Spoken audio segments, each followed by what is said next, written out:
ഒരു നാടിന്റെ വിപ്ലവകരമായ മാറ്റത്തിന് സാമൂഹികമായും സാംസ്കാരികമായും കലാകായികപരമായും ആരോഗ്യപരമായും ഇത്രയേറെ സ്വാധീനം ചെലുത്തിയ ഒരു കുടുംബമുണ്ടോ?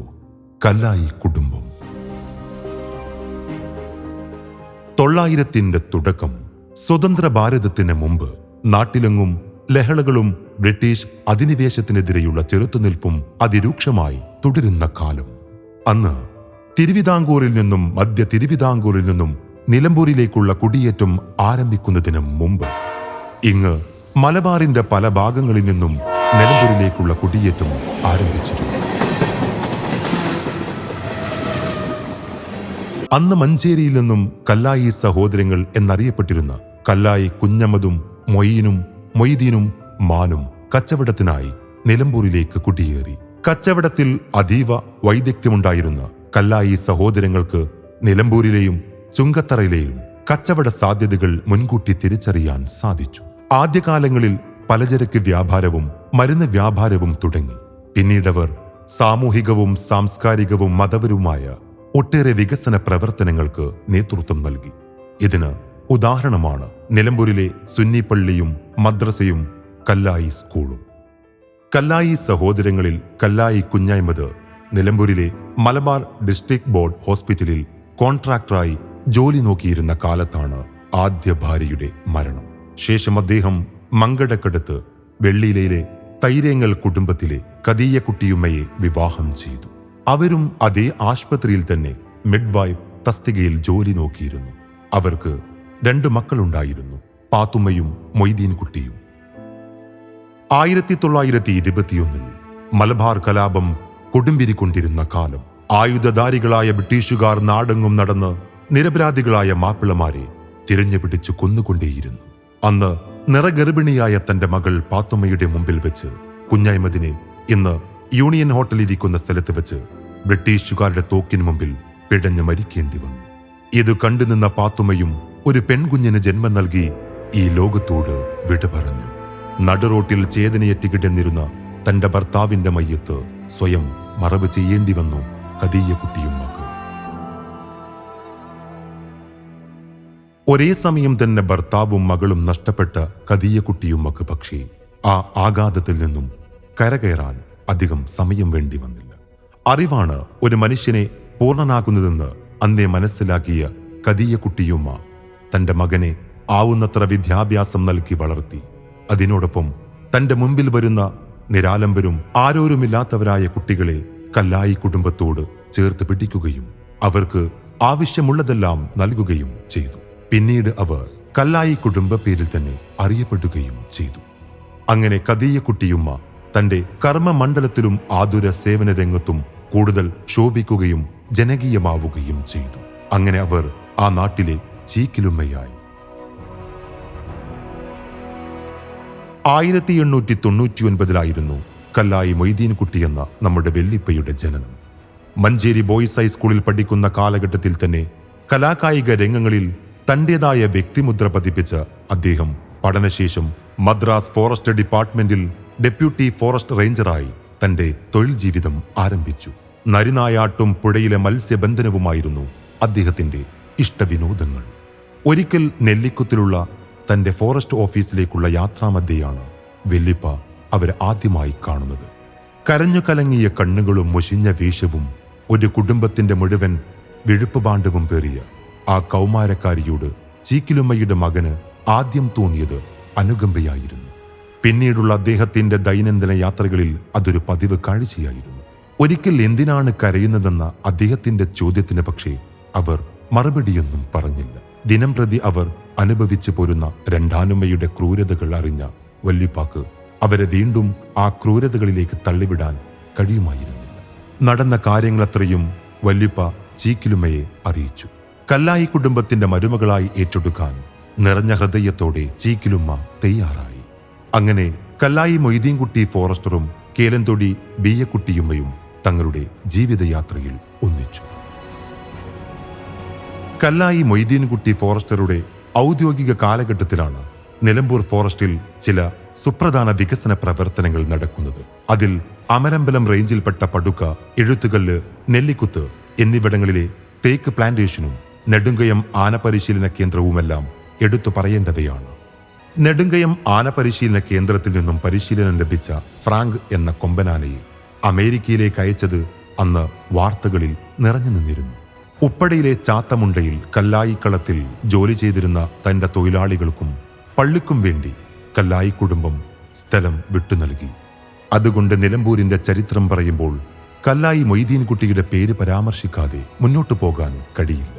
1951 നവംബർ 27 തന്റെ 51-ാം വയസ്സിൽ അദ്ദേഹം ഈ ലോകത്തോട് വിട പറയുമ്പോൾ ആ വിയോഗം ബിയക്കുട്ടിയുമ്മയെയും അവരുടെ 8 മക്കളെയും പ്രതിസന്ധിയിലാക്കി. മൊയ്തീൻകുട്ടി ഫോറസ്റ്ററുടെയും ബിയക്കുട്ടിയുമ്മയുടെയും 8 മക്കളിൽ മൂത്തവളായിരുന്നു നഫീസ എന്ന മാളുമ്മ. ചെറുപ്പത്തിൽ തന്നെ വിവാഹം കഴിഞ്ഞിരുന്ന അവർക്ക് പക്ഷേ മക്കളുണ്ടായിരുന്നില്ല. പിന്നീട് അവരുടെ ശിഷ്ടകാലമത്രയും കല്ലായി കുടുംബത്തിന്റെ ഗുരുസ്ഥായിയായി നിലകൊണ്ടു. മൊയ്തീൻകുട്ടി ഫോറസ്റ്ററുടെ 2ാമത്തെ മകളായിരുന്നു ഫാത്തിമ.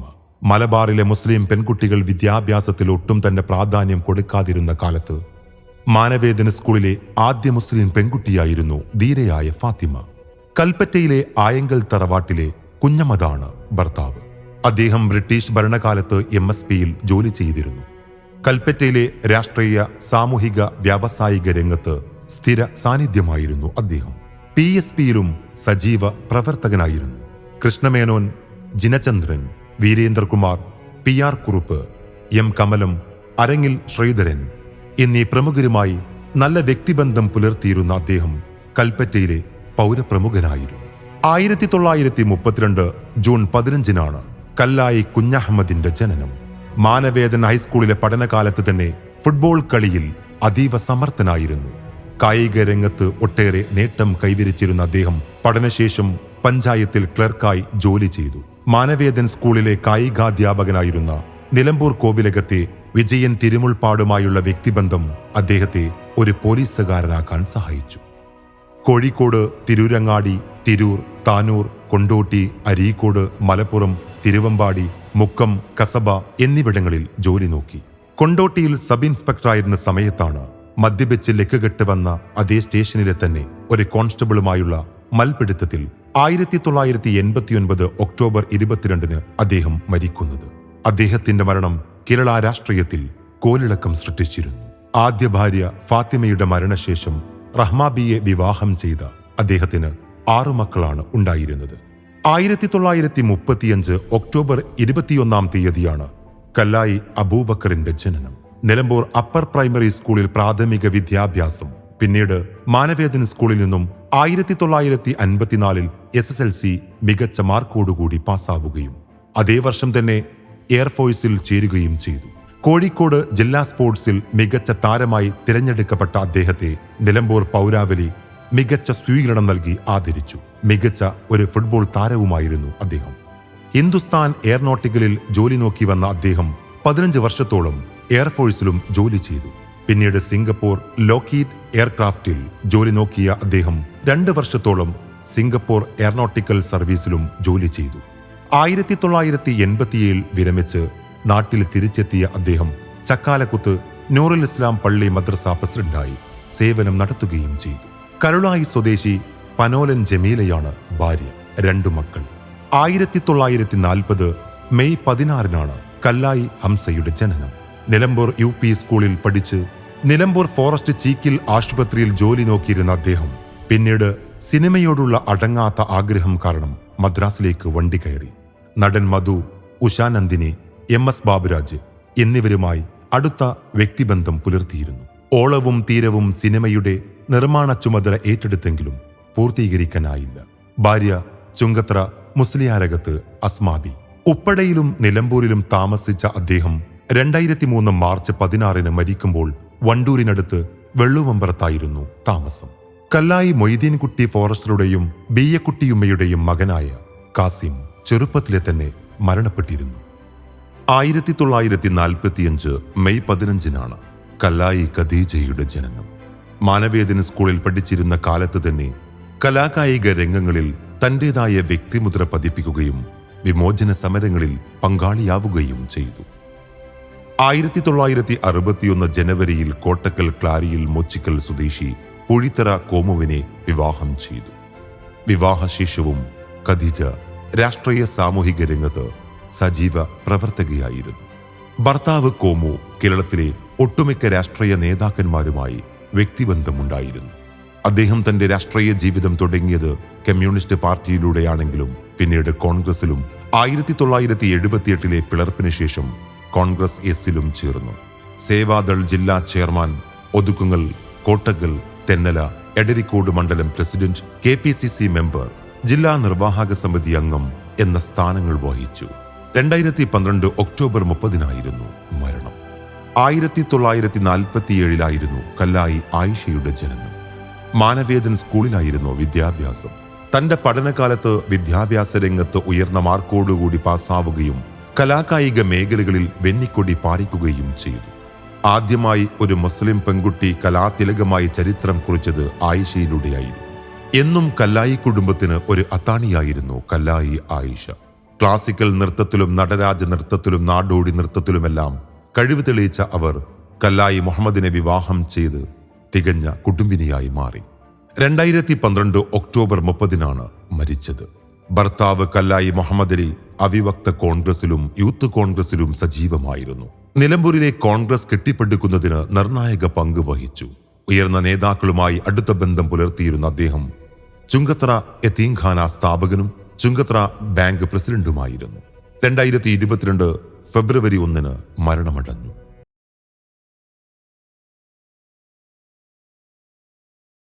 അബു സലീം 1956 മെയ് 11 ആയെങ്കിൽ കുഞ്ഞമ്മദിന്റെയും കല്ലായി ഫാത്തിമയുടെയും മകനായി ജനനം.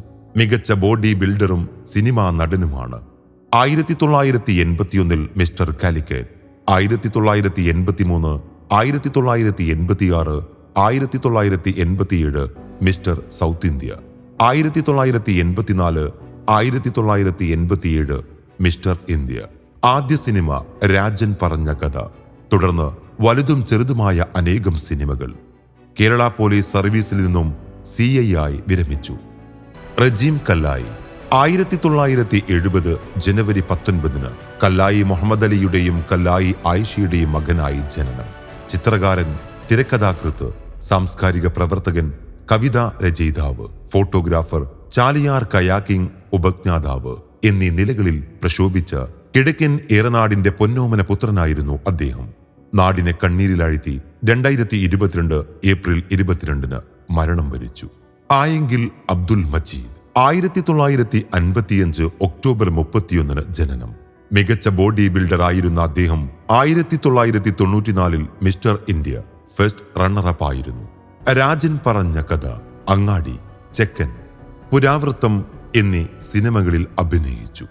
2024 ഡിസംബർ 20 മരണം.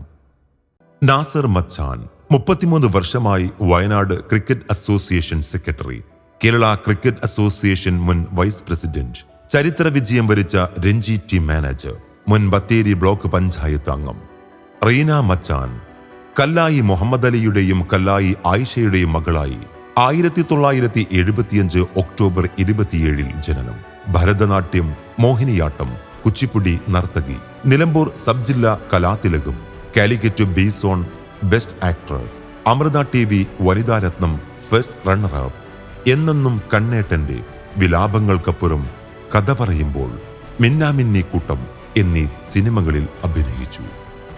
ഷാഹുൽ ഹമീദ് പൂഴിത്തറ 1962 ഓഗസ്റ്റ് 25 പൂഴിത്തറ കോമുവിന്റെയും കല്ലായി ഖദീജയുടെയും മകനായി ജനനം. NCPS ജില്ലാ ജനറൽ സെക്രട്ടറി, NCP സംസ്ഥാന നിർവാഹക സമിതി അംഗം, ചാലിയാർ റബ്ബർ ഉൽപാദക സഹകരണ സംഘം വൈസ് പ്രസിഡന്റ്, വൈലാശ്ശേരി കേര കർഷക സംഘം പ്രസിഡന്റ് എന്നീ നിലകളിൽ പ്രവർത്തിക്കുന്നു. ഹാഷിം ബാബു കല്ലായി 1964 ഡിസംബർ 18 കല്ലായി കുഞ്ഞു മുഹമ്മദിന്റെയും ഫാത്തിമയുടെയും മകനായി ജനനം. എക്സൈസിൽ ജോലി നോക്കിയിരുന്ന അദ്ദേഹം 2020 വിരമിച്ചു. Municipal Congress committee treasurer, UDF committee treasurer, MES ജില്ലാ committee member, KPCC minority committee member എന്നീ സാമൂഹിക രാഷ്ട്രീയ രംഗങ്ങളിൽ സേവനം ചെയ്തു. മുന്താസ് ബാബു 1976 നവംബർ 9 ജനനം. പ്രഥമ മുനിസിപ്പാലിറ്റി വൈസ് ചെയർപേഴ്സണും മുസ്ലിം ലീഗിൽ വനിതാ ലീഗിന്റെ പ്രസിഡന്റുമായിരുന്നു. തെറ്റത്ത് മുഹമ്മദ് കുട്ടി ഹാജി മക്ക KMCCയുടെ പ്രഥമ പ്രസിഡന്റായിരുന്നു. വ്യാവസായിക പ്രമുഖൻ. പാണക്കാട് കുടുംബവുമായി അടുത്ത ബന്ധം പുലർത്തിയിരുന്ന അദ്ദേഹം നിലവിൽ മുതുപറമ്പ് മഹല്ല് പ്രസിഡന്റാണ്. ഹാസിർ കല്ലായി ഹംസയുടെയും അസ്മാബിയുടെയും മകൻ. INDUC നേതാവും പൊതുപ്രവർത്തകനുമാണ്. നിലവിൽ